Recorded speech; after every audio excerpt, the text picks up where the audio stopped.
biasanya ada yang Ya Kang. saya lihat ini dulu.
Kemarin mau hujan.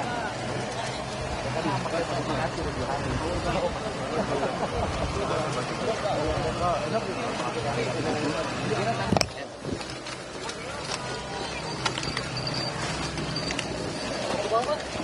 Ya, mana?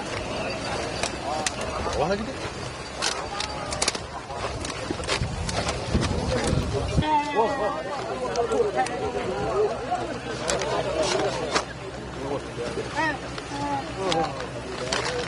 Aman.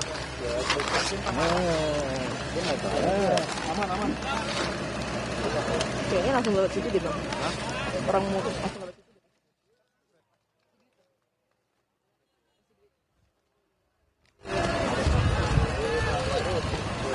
Bagi-bagi.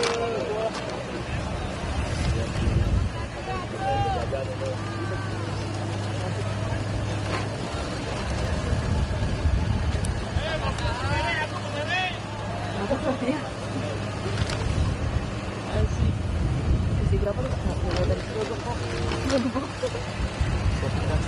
Siapin tantangan.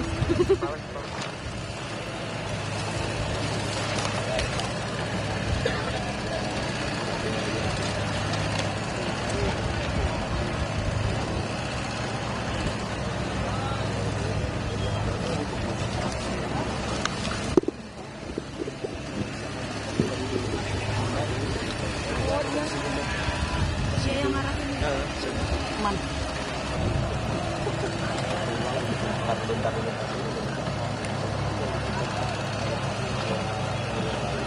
Pas naik. Kalau naik ke sini.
Iya. Lagi on. Lagi rekrutmen. Ini juga lagi nyari nih mau. Oh, mana? Gimana deh? Oh, gue kira di sana, makanya gue pas ngapain nih? Gimana? Iya. Oh, boleh nggak? Apa? Boleh. Serius? Boleh. Ya. Kang Deddy TV Kang, sedikit Kang. Ada udah. Belum Kang, sedikit. TV belum pusat belum. Pala. Ini Pak Kapolres enggak. Ayo. Gimana? Ayo. Kang, terkait dengan Sabar. Tenang. Ayo gimana? terkait dengan mekanisme pemberian bantuan 10 juta kepada masyarakat seperti apa? Yang pertama 10 juta itu adalah menghindari tumpukan orang di kantor desa yang disebut dengan orang posko atau tempat hunian sementara. Saya selalu mengambil inisiatif di berbagai tempat. Setiap ada bencana yang terukur jumlah orangnya, daripada ngumpul, berebut toilet, mengalami stres, lebih baik mereka cari kontrakan atau tinggal di rumah keluarganya dan bekalnya kita cukupi untuk 2 bulan. Maka hitungannya 10 juta untuk biaya mereka 2 bulan. Walaupun kalau ukuran di sini 10 juta itu bisa untuk 4 bulan. Karena kan rata-rata tukang nyangkul di daerah ini kan paling 30 gitu loh. Jadi itu yang pertama. Yang kedua, untuk masyarakat yang masih ada ahli warisnya, nanti kita memberikan santunan 25 juta per orang yang meninggal. Dan 23 orang yang gugur sebagai kesatuan marinir juga akan kita berikan yang sama. Kemudian yang berikutnya setelah itu kita akan segera mencari tanah yang aman untuk dibangun rumah-rumah baru sebanyak 34 unit rumah. Saya cenderungnya bangun 40 karena kebiasaan saya bangunnya 40 bukan 34. Nanti dibangun yang desainnya atau konstruksinya disesuaikan dengan daerah pegunungan. Nah, itu yang akan kita lakukan. Jadi untuk itu, untuk keluarga korban yang masih ada, untuk tenang aja, pemerintah provinsi menyiapkan berbagai fasilitas yang akan segera direalisasikan. Untuk tempatnya sendiri sudah ada belum, Pak Kang Deddy? Ya, nanti kita bicara dengan camat, dengan kepala desa, dengan bupati, di titik mana yang kita mungkinkan membangun rumah untuk warga. Yang aman loh, nggak boleh lagi di areal perbukitan, nggak boleh lagi di areal dengan bukit dengan kemiringan yang sangat curam, nggak boleh. Berarti lahan ini nanti akan difokuskan menjadi Kita apa? akan dihutankan. Akan dihijaukan, nanti tanaman vegetasi di sini dan tanaman bambu. Karena di sini bambu cukup kuat untuk menjaga kestabilan tanah. Pak, terkait dengan ini kan tempatnya memang katanya dulu ini salah satu penghasil sayur. Apakah ada opsi Pak untuk tambahan pekerjaan warga? Opsinya adalah untuk daerah yang ini tanahnya milik perhutani, kami akan menghutankan. Tetapi proses menghutankannya tidak akan mengganggu penghasilan warga. Jadi warga penggarap hutannya itu nanti dikasih pohon yang harus ditanam. 1 bambu, 2 tanaman hutan, 3 tanaman kebun. Ya kan, tanaman buah. Selama proses tanaman itu tumbuh kurang lebih 4 tahun mereka sampai kokoh, mereka mendapat upah harian sebagai pekerja. Biasanya upah hariannya standar di kita, di daerah yang dekat kampung itu 50.000. Kalau sangat jauh dari kampung, misalnya sampai ke puncak gunung harus jalan, dia nanamnya itu bisa sampai 100.000 per hari. Nanti tergantung wilayah. Bapak, kalau misalnya warga yang ada di sini yang rumahnya tidak terdampak, tapi kan ikut mengungsi juga, itu dapat santunan juga, terus nanti bagaimana ke depan? Kemarin yang rewas gitu kan, atau yang terkejut karena faktor bencana ini, kami sudah memberikan uang 1 juta untuk mereka kembali.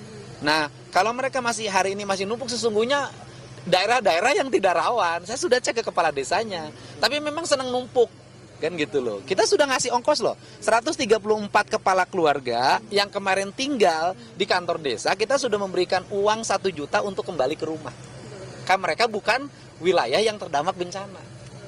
Berarti ini sudah dipastikan kalau misalnya yang di belakang ini zonanya aman begitu Pak? Ya kalau yang sebelah sana aman. Yang sebelah sana aman. Ya kalau daerah yang tidak aman sementara di sini, dan ada 1 desa lagi yang kita identifikasi sebagai daerah tidak aman. Nah itu yang desa itu akan kita minta bareng nanti Pak Kapolres untuk memberitahukan kepada masyarakat untuk sementara waktu pindah dulu, dibanding nanti mereka cemas ketika tidur, ada hujan, ada petir keluar rumah, ada hujan, ada petir keluar rumah, kan kemudian itu juga berbahaya. Selain itu juga kita hari ini harus menyampaikan, kan ada 2 anggota Babin Kaptipmas dan Polres Cimahi ya, Polres Cimahi sama Bandung Barat itu kan gabung satu Polres. Itu juga bagian yang kami sudah bertemu dengan keluarganya, kami juga sudah menyampaikan ucapan duka dan termasuk anak-anaknya menjadi anak asuh saya sampai kuliah. Karena saya itu termasuk dekat dengan Babin Kaptipmas di mana-mana. Jadi ketika dengar saya temuin.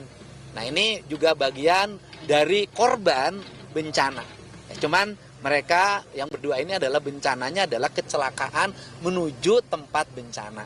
Baik, Pak, tapi kalau keseluruhan Pak di wilayah Jawa Barat, apakah sudah ada potensi pengecekan lokasi rawan bencana Pak? Dari sisi mitigasi kita sudah apa titik-titik yang akan rawan. Makanya kan saya terus-terusan memberitahukan kepada para kepala desa, kepada para camat, kepada bupati wali kota. Tetapi seringkali kan di kita paham culture masyarakat. Kalau belum kejadian tidak pernah menyadari. Contoh kasus yang di Desa Arjasari Kabupaten Bandung, itu kan sudah ada peringatan, tetapi tidak diikuti peringatannya, diabaikan. Dia tetap tinggal di situ dan akhirnya kan kalau nggak salah 2 orang tidak bisa ditemukan. Baik, siap. Oke, terima kasih Kang. Kasih.